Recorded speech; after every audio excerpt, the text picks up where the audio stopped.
Hi అండి అందరికీ. ఈరోజు రెసిపీ వచ్చేసి బీరకాయ ఫ్రై అండి.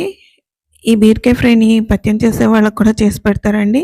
అంతేకాదండి చిన్న పిల్లల నుంచి పెద్దవాళ్ళ వరకు అందరూ కూడా చాలా బాగా ఇష్టపడతారు. ఈ వీడియోని స్కిప్ చేయకుండా చూసి తప్పకుండా ట్రై చేయండి. ముందుగా బీరకాయలని శుభ్రంగా కడిగేసి పైన తొక్కంతా ఈ విధంగా పీల్ చేసుకోవాలండి. తరువాత ప్రతి బీరకాయ కూడా చిన్న ముక్క కట్ చేసి టేస్ట్ చూసుకోవాలండి. ఒక్కొక్కసారి బీరకాయలు చేదుగా ఉంటాయి. టేస్ట్ చూసుకున్నాక బీరకాయలని ఈ విధంగా ముక్కలుగా కట్ చేసుకోవాలి. ఈ విధంగా చిన్న చిన్న ముక్కలు కట్ చేసుకోవాలండి. ఈ సైజు ముక్కలు కట్ చేసుకుంటే సరిపోతుంది. తర్వాత ఈ ముక్కలన్నీ కూడా ఒక గిన్నెలోకి తీసుకోవాలి. ఇప్పుడు దీనిలో కొంచెం ఉప్పు వేసుకోవాలండి. మీ దగ్గర రాళ్ళుప్పు ఉంటే రాళ్ళుప్పే వేసుకోండి. ఉప్పు వేసుకొని ఈ ముక్కలన్నీ కూడా చేత్తో ఈ విధంగా బాగా నలపాలి. ఈ బీరకాయ ముక్కల నుంచి తేమ అనేది రిలీజ్ అవుతుందండి. కొంచెం వాటర్ అనేది రిలీజ్ అవుతుంది. అప్పటి వరకు కూడా ఈ బీరకాయ ముక్కల్ని ఈ విధంగా నలుపుతూ ఉండాలండి. కనీసం ఒక్క నిమిషం పాటైనా పడుతుంది.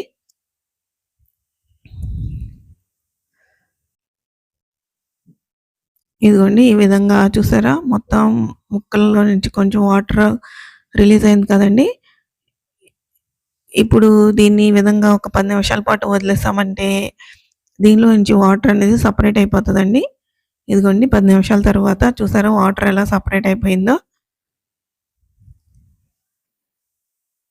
ఇప్పుడు ఈ ముక్కల్ని గట్టిగా పిండేసి వాటర్ తీసేయాలండి. ఈ విధంగా గట్టిగా పిండేసుకుని ఓ ప్లేట్లో పెట్టుకోవాలి. ఈ బీరకాయ కూరని పథ్యం చేసే వాళ్ళకి కూడా పెడతారండి. జ్వరాలు వచ్చినా లేదా డెలివరీస్ తర్వాత కానీ ఏ పథ్యం చేసినా కానీ ముందు ఈ కర్రీనే చేసి పెడతారు. ఇదిగోండి వాటర్ తీసేసాం కదా.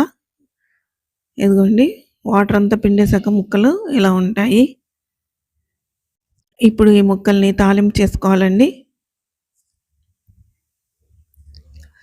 స్టవ్ వెలిగించి కడాయి పెట్టుకొని 2 టేబుల్ స్పూన్లు ఆయిల్ వేసి ఆవాలు, శనగపప్పు, మినప్పప్పు, ఎండుమిరపకాయలండి. మన కారానికి తగ్గట్టు ఎండుమిరపకాయలు ఇప్పుడే యాడ్ చేసుకోవాలండి. దీనిలో కారం ఏమీ యాడ్ చేయం. సో మీ కారానికి తగ్గట్టు ఎండుమిరపకాయలని యాడ్ చేసేసుకోండి. ఇప్పుడు కొంచెం వెల్లుల్లిపాయ పేస్టు, అట్లాగే కొంచెం జీలకర్ర, కాస్తంత కరివేపాకు వేసుకుని ఈ తాలింపు ఫ్రై చేసుకోవాలండి. ఇది ఫ్రై అయినాక ఇప్పుడు ముందుగా మనం వాటర్ తీసేసి పెట్టుకున్న బీరకాయ ముక్కల్ని దీనిలో వేసుకోవాలి. ఈ తాలింపులో వేసుకున్నాక ఫ్లేమ్‌ని లో టు మీడియం ఫ్లేమ్‌లో పెట్టి ఈ కర్రీ చేసుకోవాలండి. దీని మీద మూత ఏం పెట్టాల్సిన అవసరం లేదు. ఫ్లేమ్‌ని లో టు మీడియంలో పెట్టి మధ్యలో తిప్పుకుంటూ ఫ్రై చేసుకోవాలి. ఇది పథ్యం చేసే వాళ్ళకి పెడతారా అన్నా కదండి. పథ్యం చేసే వాళ్ళకి పెట్టేటప్పుడు ఆయిల్ అనేది చాలా తక్కువగా తీసుకోవాలి. అంతే కదండి. దీనిలో కారం ఏమీ కూడా యాడ్ చేయకూడదు.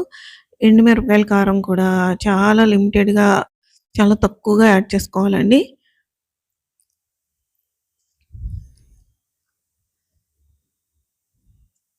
ఇదిగోండి మధ్యలో తిప్పుతూ ఉంటే ఈ విధంగా ఫ్రై అయ్యి ఆయిల్ అనేది సపరేట్ అవుతుందండి. అప్పటి వరకు కూడా ఫ్రై చేసుకోవాలి. ఈ కూర ఆయిల్ అనేది అస్సలు పీల్చదండి. ముక్క ఫ్రై అయినాక ఆయిల్ అనేది సపరేట్ అయిపోతుంది. చూసారా ఈ విధంగా ఆయిల్ సపరేట్ అయినాక ఇప్పుడు దీనిలో పసుపు, ఉప్పు వేసుకోవాలండి. కాస్తంత పసుపు, సరిపడినంత ఉప్పు వేసుకోండి. ఇంకా దీనిలో మనం ఎటువంటి కారం కానీ మసాలాలు కానీ ఏమీ యాడ్ చేయమండి. చాలా సింపుల్ అండి ఈ కూర, కానీ చాలా టేస్టీగా ఉంటుంది.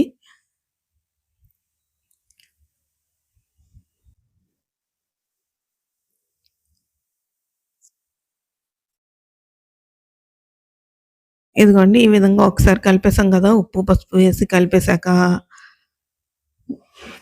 స్టవ్ ఆఫ్ చేసేసి ఈ కూరంతా ఒక సైడ్‌కి జరిపి పెట్టుకోవాలండి. ఇలా పెట్టుకుంటే ఆయిల్ అంతా కూడా ఒక సైడ్‌కి సపరేట్ అయిపోతుంది. అలా జరిపి పెట్టేసి ఒక 5 నిమిషాల పాటు వదిలేస్తే ఆయిల్ అంతా ఇలా సపరేట్ అయిపోతుందండి. తర్వాత ఆయిల్ అంతా డ్రైన్ చేసేసి ఈ కర్రీని ఇంకా సర్వ్ చేసుకోవటమేనండి. చాలా బాగుంటుందండి. తప్పకుండా ట్రై చేయండి. ఇదిగోండి ఆయిల్ డ్రైన్ చేశాక కర్రీ అనేది ఎలా ఉంది. ఈ రెసిపీ గాని మీకు నచ్చినట్లయితే లైక్ చేయండి, షేర్ చేయండి, సబ్స్క్రైబ్ చేయండి. Thank you for watching.